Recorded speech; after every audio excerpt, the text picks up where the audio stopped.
सुबह के ठीक 9:30 देश के हर बड़े न्यूज चैनल पर सिर्फ एक ही खबर चल रही थी। सिंघानिया ग्रुप के शेयरों में ऐतिहासिक गिरावट। सिर्फ 24 घंटों में कंपनी को हजारों करोड़ का नुकसान। क्या देश का सबसे बड़ा बिजनेस साम्राज्य अब टूटने वाला है?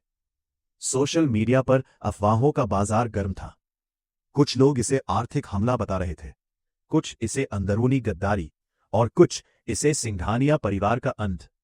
उधर सिंघानिया ग्रुप के मुख्यालय में इमरजेंसी बोर्ड मीटिंग चल रही थी। कमरे के अंदर देश के सबसे बड़े उद्योगपति, कानूनी सलाहकार, वित्त विशेषज्ञ और कंपनी के निदेशक मौजूद थे। लेकिन इतने अनुभवी लोग भी आज पूरी तरह असहाय दिखाई दे रहे थे। हर किसी के पास समस्या थी, लेकिन समाधान किसी के पास नहीं। बहस लगातार बढ़ती जा रही थी, आवाजें ऊंची होने लगीं। आरोप, सवाल, घबराहट, कमरे का माहौल हर मिनट और भारी होता जा रहा था। लेकिन इतने अनुभवी लोग भी आज पूरी तरह असहाय दिखाई दे रहे थे। हर किसी के पास समस्या थी, लेकिन समाधान किसी के पास नहीं। बहस लगातार बढ़ती जा रही थी, आवाजें ऊंची होने लगीं। आरोप, सवाल, घबराहट, कमरे का माहौल हर मिनट और भारी होता जा रहा था। तभी कमरे के सबसे बुजुर्ग निदेशक ने अपना चश्मा उतारा, गहरी सांस ली और सिर्फ एक वाक्य कहा, अब हमें उनसे अनुमति लेनी होगी।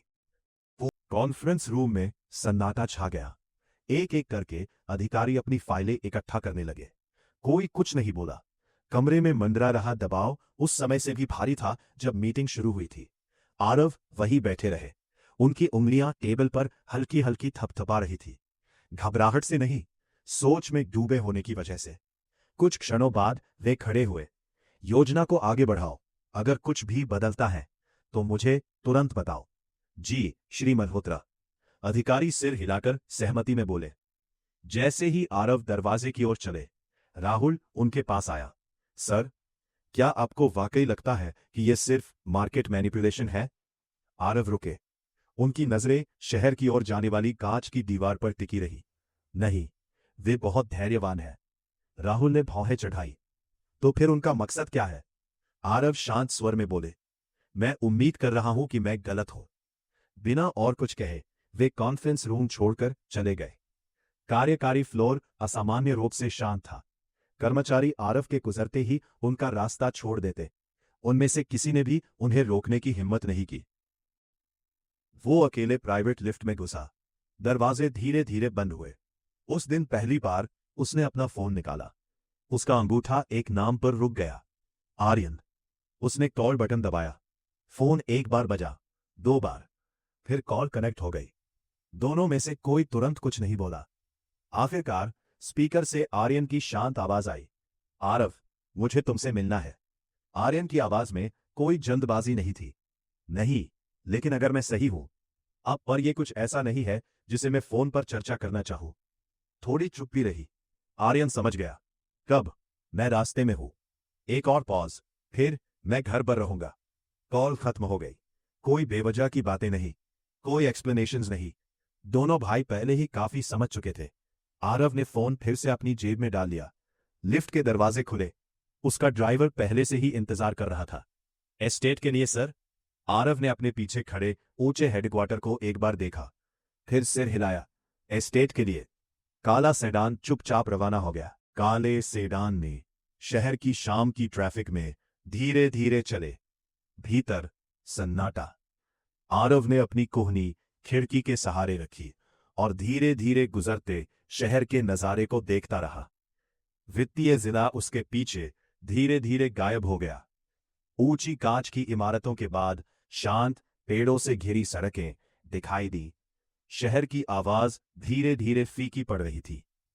कुछ मिनट बाद ड्राइवर ने पहली बार बोला, हम क्रेसेंट हिल्स में प्रवेश कर रहे हैं सर। आरव ने हल्का सिर हिलाया। क्रेसेंट हिल्स, शहर का सबसे खास रेसिडेंशियल जिला। सिर्फ पैसे से वहां घर नहीं खरीदा जा सकता। हर घर को दुनिया के मशहूर आर्किटेक्ट्स ने डिजाइन किया था। गोपनीयता को प्रतिष्ठा से ज्यादा महत्व दिया जाता था। और ऐसा दिखता था जैसे कोई भी सामान्य व्यक्ति यहां अपनी हर इच्छा पूरी कर सकता है। ये एस्टेट ऐसे सुरक्षित था जैसे कोई सैन्य प्रतिबंधित क्षेत्र। अंदर हर विश्व स्तरीय सुविधा जो कोई सोच सकता था पहले से ही मौजूद थी। ये जगह किसी भी करोड़पति के लिए सपना है, और कुछ अरबपति भी इस स्थान पर घर खरीदने की क्षमता नहीं रखते। ये स्थान केवल कुछ लोगों या नेताओं के लिए भौगोलिक रूप से पुनः सर्वेक्षण किया गया है।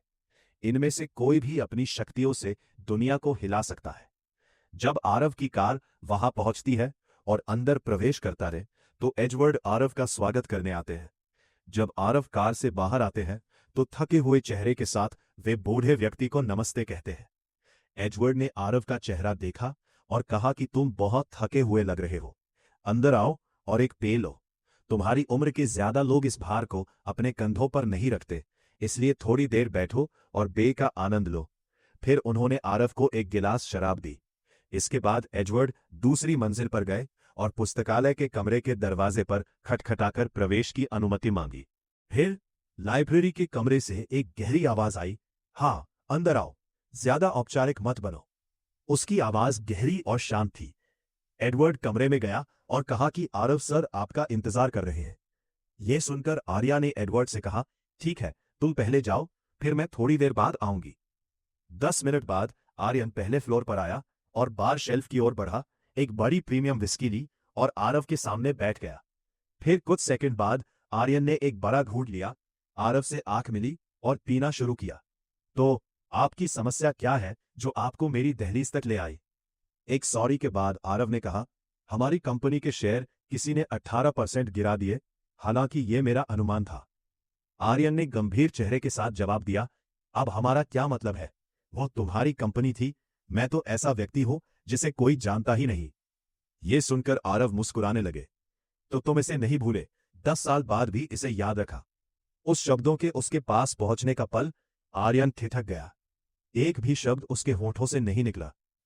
हॉल पूरी तरह शांत हो गया। क्रिस्टल का गिलास आर्यन के हाथों में टूट गया। खामोशी। गिरते हुए क्रिस्टल की आवाज धीरे धीरे खत्म हुई। फिर उसके चारों ओर सब कुछ गायब हो गया। यह कोई सपना नहीं था, यह कोई फ्लैशबैक नहीं था, यह था एक वीडियो, एक रिकॉर्डिंग जिसने पिछले 10 साल से उसे परेशान किया था, जिसे वह कभी मिटा नहीं पाया था, एक जिसने किसी अज्ञात भेजने वाले से आया था। स्क्रीन झिलमिलाई। खामोशी में स्थैतिक भर गया। क्वालिटी खराब थी, जैसे यह किसी पुराने फोन पर रिकॉर्ड हुआ हो। फिर तस्वीर साफ हो गई। हल्की रोशनी वाला कमरा, कैमरा थोड़ी हिल रही थी, कोई रिकॉर्ड कर रहा था। एक युवा महिला ठंडे फर्श पर घुटनों के बल बैठी थी। उसके हाथ कांप रहे थे, उसके कपड़ों पर खून के दाग थे। उसने ऊपर देखा, उसके आंखों में पूरी तरह डर छा गया था। एक आदमी धीरे धीरे फ्रेम में कदम रखा। उसका चेहरा अंधेरे में छुपा हुआ था, सिर्फ उसके हाथ में चाकू मूसी रोशनी को परावर्तित कर रहा था। एक शब्द भी कहे बिना उसने अपनी छुरा उसके सीने में घोंप दिया। कैमरा कांप रहा था, खून फर्श पर फैल गया। फिर हर बार पिछले से धीमे थे, जैसे वो चाहता हो कि कोई इसका हर सेकंड देखे। फिर आदमी धीरे धीरे कैमरे की तरफ मुड़ा। उसके चेहरे पर शैतानी मुस्कान आई। उसे पता था कोई ये सब देखेगा। वो लेंस के करीब झुका। उसकी आवाज शांत थी, लगभग खुशमिजाज। आर्यन, थोड़ी देर रुकावट, बस मेरा इंतजार करना। उसकी मुस्कान और बड़ी हुई। मैं आ रहा हूं। हाँ हाँ हाँ। उसकी हंसी रिकॉर्डिंग में गूंज उठी। स्क्रीन तिरछी हो गई। स्टैटिक ने छवि को निकल लिया। फिर सब कुछ काला हो गया। आर्यन सुध में आ गया।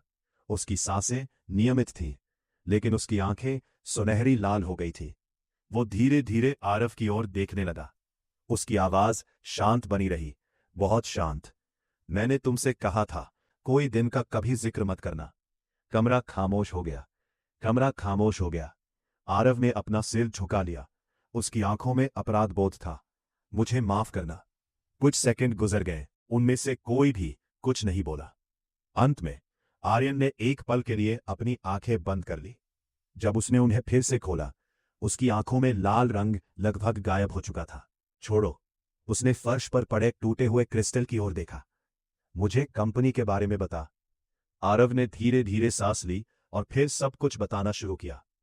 उसने अफवाहों के बारे में बोला, गिरती हुई शेयर की कीमत, संदिग्ध बाजार की गति और वो हमले जो कंपनी को घेरे में लेने लगे थे। आर्यन बिना बीच में टोके ही सुनता रहा। लंबी चुप्पी के बाद उसने बोला, ये कुछ ऐसा नहीं है जिसे तुम अकेले संभाल सकते हो। आरव चुप रहा। मैं इसका ध्यान रख लूंगा। आरव के चेहरे पर राहत दिखाई दी। वो धीरे धीरे खड़ा हुआ। दरवाजे की ओर कुछ कदम बढ़ाने के बाद वो अचानक रुक गया। वो मुड़ा। उसके चेहरे पर हल्की सी मुस्कान आई। कल मेरी सगाई की रस्म है। कुछ पल की चुप्पी रही। अगर तुम्हें फुर्सत हो तो मैं चाहूंगा कि तुम आओ। आर्यन ने उसे कुछ सेकंड तक देखा, फिर बस सिर हिलाया। मैं कोशिश करूंगा। इतना जवाब ही काफी था। आरव ने धीरे से मुस्कुरा दिया। मैं कल मिलूंगा। और कोई शब्द नहीं। वह चुपचाप हॉल छोड़ गया। हॉल फिर से खामोश हो गया। एडवर्ड पहले से लेकर चल रहे फर्स्ट एड बॉक्स के साथ आगे बढ़ा। बिना कुछ कहे उसने ध्यान से आर्यन के हाथ से बची हुई क्रिस्टल की टुकड़े हटा दी। कट बहुत गहरे थे। फिर भी आर्यन ने कोई प्रतिक्रिया नहीं दी। बैंडेज बांधने के बाद एडवर्ड पीछे हट गया। आर्यन ने शेल्फ से एक और बिना इस्तेमाल किया विस्की का गिलास उठाया। उसने शराब नहीं डाली, बस उसे हाथ में पकड़े रखा। उसकी आंखें कांच की दीवार के बाहर शहर पर टिकी रही। एडवर्ड, कोई खबर? एडवर्ड पहले ही समझ गया कि उसका मतलब क्या था। उसने हल्का सा सिर झुकाया। नहीं। पिछले 10 सालों में हमने 20 से अधिक गैंग से पूछताछ की। वे सभी छोटे खिलाड़ियों से जुड़े थे, लेकिन मास्टरमाइंड, उसने कुछ भी पीछे नहीं छोड़ा। उसने अपने पीछे कुछ भी नहीं छोड़ा। न कोई नाम, न कोई चेहरा, न कोई सुराग। ऐसा लगता है जैसे वो कभी था ही नहीं। लाइब्रेरी में फिर से सन्नाटा छा गया। आर्यन ने अपनी बंधी हुई मुट्ठी को धीरे धीरे कस लिया। उसकी आवाज शांत थी, लेकिन उतनी ही डरावनी। जिस दिन वो मेरे हाथ लगा, कुछ पल की खामोशी छा गई। मैं उसे मारूंगा नहीं। एडवर्ड ने धीरे से उसकी ओर देखा। आर्यन की नजरें अब भी शहर की चमकती रोशनियों पर टिकी थी।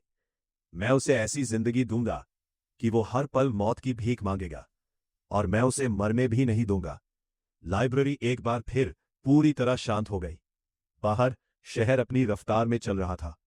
किसी को जरा भी अंदाजा नहीं था कि उसी शहर के किसी कोने में 10 साल से चल रही एक तलाश अब फिर से शुरू होने वाली थी।